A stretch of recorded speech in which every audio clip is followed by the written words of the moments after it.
नमस्कार, ESPN 9 news में आपका स्वागत है। दिल्ली में विधानसभा चुनाव की सुगबुगाहट काफी तेज है। आम आदमी पार्टी और कांग्रेस पार्टी ने अधिकतर सीटों पर प्रत्याशियों का ऐलान भी कर दिया है और पूर्व मुख्यमंत्री रहे अरविंद केजरीवाल मुख्य धारा की राजनीति को लेकर के मैदान में उतर चुके हैं। यानी कि दिल्ली में विधानसभा चुनाव के दौरान भारतीय जनता पार्टी जो बाउंस बैक करने का फॉर्मूला यहाँ पर कहीं ना कहीं अपनाती हुई नजर आ रही है, क्योंकि ईडी और सीबीआई के द्वारा जो मामले उनके ऊपर दर्ज किए गए थे उनको आधार बनाते हुए अरविंद केजरीवाल के भ्रष्टाचारी चेहरे को उजागर करने की कोशिश कर रही है। जबकि अरविंद केजरीवाल विभिन्न सरकारी मुफ्त योजनाओं के माध्यम से दिल्ली में एक बार फिर से जीत का चौका लगाने की तैयारी कर रहे हैं। नई दिल्ली विधानसभा सीट से अरविंद केजरीवाल चुनाव लड़ेंगे। कांग्रेस पार्टी ने वहां से पूर्व मुख्यमंत्री रही शीला दीक्षित के बेटे संदीप दीक्षित को चुनावी मैदान में उतारा है। लेकिन हाल ही में अरविंद केजरीवाल के बड़े बयान ने नींद उड़ा दी है। अरविंद केजरीवाल ने दिल्ली के लोगों से यहां क्षमा मांगी है और उन्होंने कहा कि मैं दिल्ली के लोगों से माफी मांगना चाहता हूं क्योंकि मैं कुछ वादे पूरे नहीं कर पाया।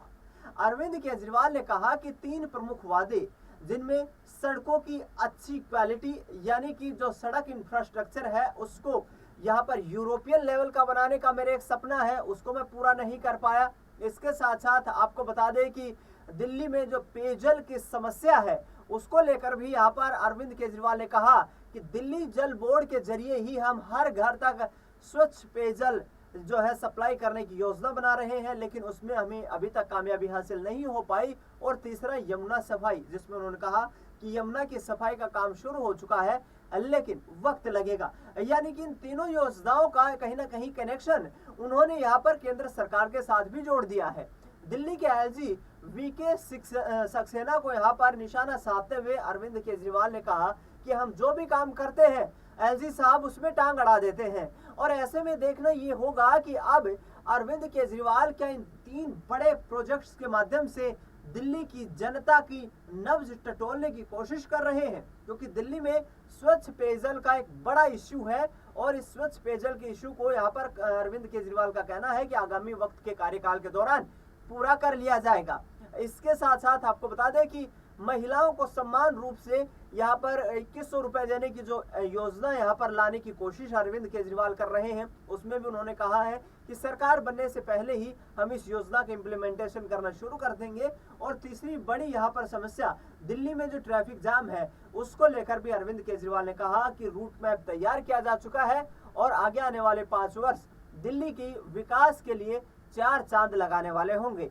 ऐसे में देखना ये होगा कि आखिरकार बीजेपी अरविंद केजरीवाल के द्वारा ये जो 3 वादे किए गए थे और ये जो पूरे नहीं किए गए हैं, इन पर किस तरीके से उनको घेरने का प्रयास करती है और किस तरीके से आखिरकार आगे आने वाले वक्त में दिल्ली विधानसभा चुनाव में बाउंस बैक करने में कामयाब हो पाती है। भारतीय जनता पार्टी ने अभी तक उम्मीदवारों की अपनी सूची का ऐलान नहीं किया है और वहीं दूसरी तरफ अरविंद केजरीवाल कांग्रेस पार्टी जमकर चुनाव प्रचार में जुट चुके हैं।